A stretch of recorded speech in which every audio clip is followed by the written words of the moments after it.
Hi, welcome back to our channel. My name's Jolie, and just wanted to pop on here and was some things were coming up for me, and I wanted to share with you some of the insights that I have received from my higher power, and and so my higher power shifts depending on the um, the messages, the way that they communicate to me, and this being through one of my meetings that I love, and the people who share are really, I can't help but to write down some of the highlights that resonate with me. So I figured, well, let me share those with you as well, because they've made such an impact on me that I read them often. So here we go. First off, it's with the topic of let go and let God, and how, it's something that is easily said or thought of, let go and let God. And then you go, like, there's an honesty there. Someone shared, well, that slogan stirs anxiety within me. And they were saying, like, basically, like, then it offers a question, like, how's it going to go? How am I going to let go? And how's it going to go?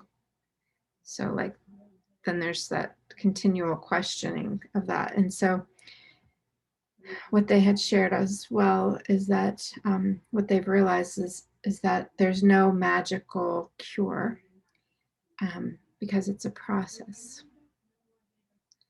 Sitting with that, trusting that things will be as they are,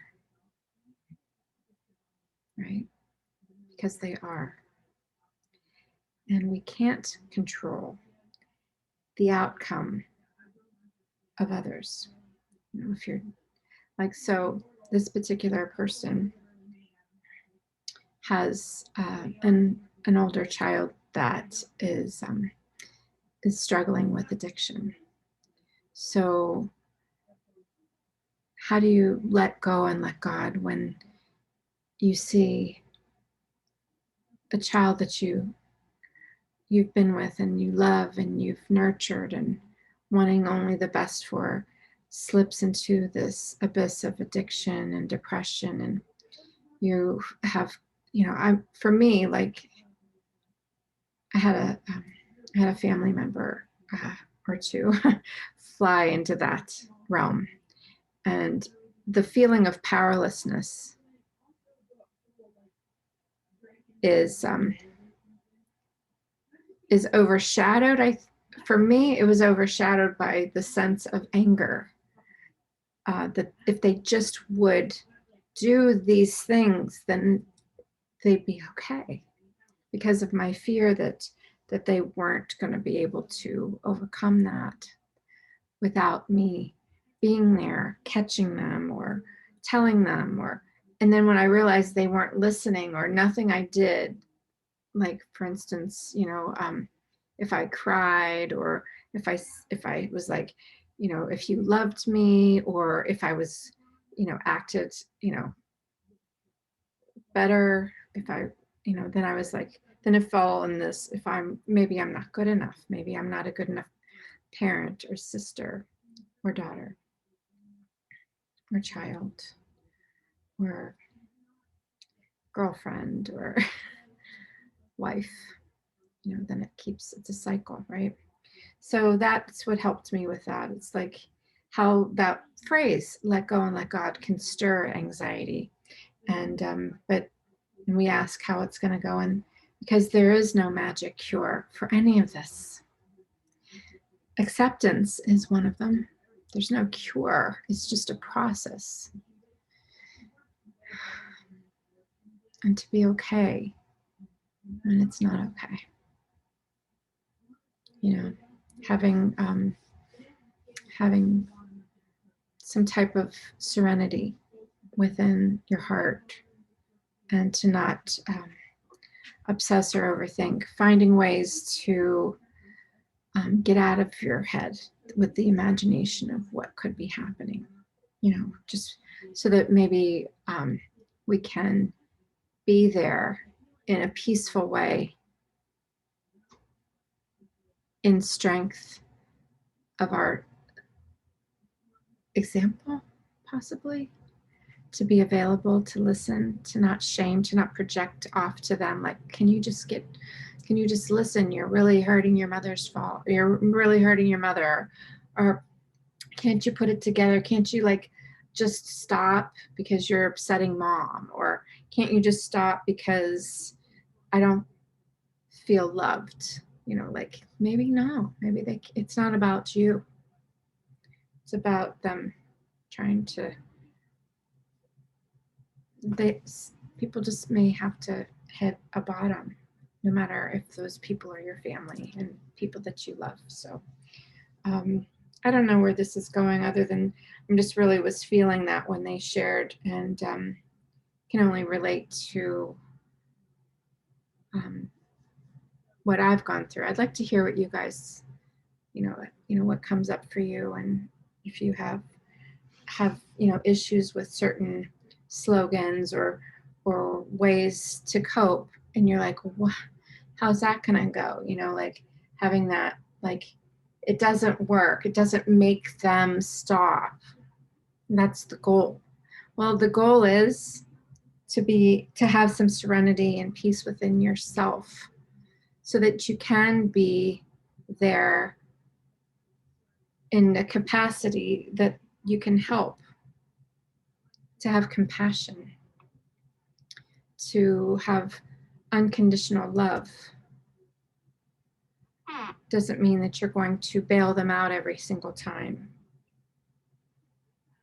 because there's a sense that they need to have responsibility as well, right? This is for addicts or anybody who's just out of control of their life.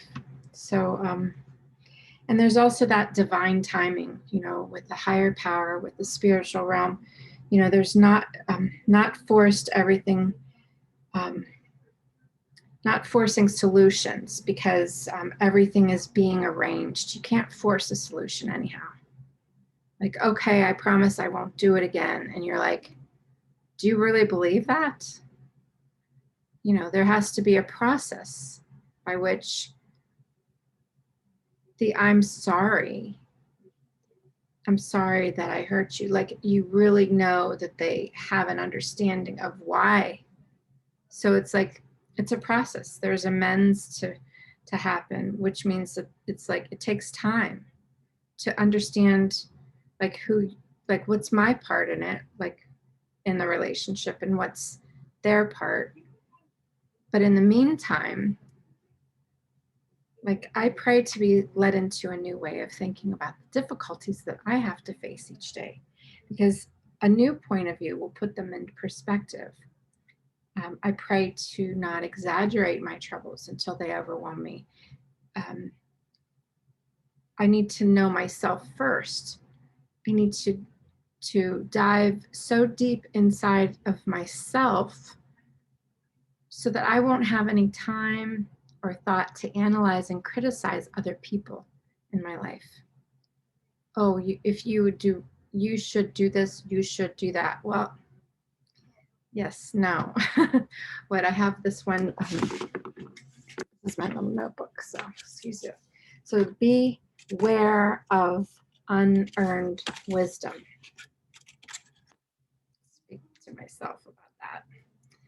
Yeah. I mean, if anything, that's the one thing that's really helped me the most is refraining from giving advice. I'm not giving advice. I'm just sharing my experience, strength, and hope with this platform. And you guys share it with me, and I really appreciate it. It's a process, and just going through each day, one day at a time. Those are slogans as well as life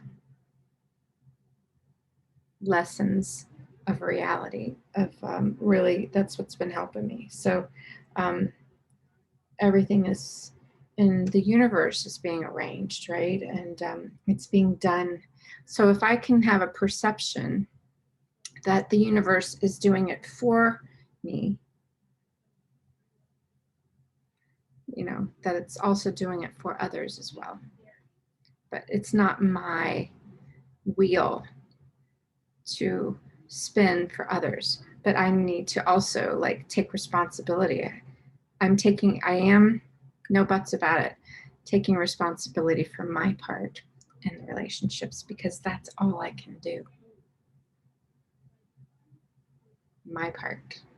What am I bringing?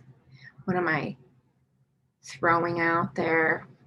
What am I receiving and accepting? What boundaries can I create in a what's okay for me? What's not okay? And have that clear, not where it shifts. And to be compassionate, you know, to others is a work in progress for sure for me. So let's see, what else can I say before we can say our prayer? It's like you can't, let's see.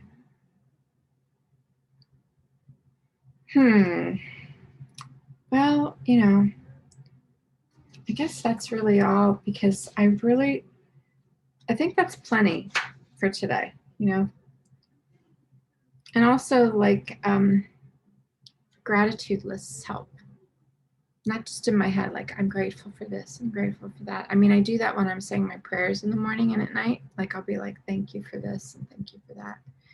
Thank you for the connection. Thank you for the embodiment, for my actions, my thoughts, my perceptions, my words. Did I say actions? That too. If not, I didn't say. But the gratitude, like to get it out of my head and to write it down. So when I have a hard day, I have a practice, a habit. So that's been helpful to me. Yeah, when I have those hard days, when I have that stirred anxiety, you know, I've learned how to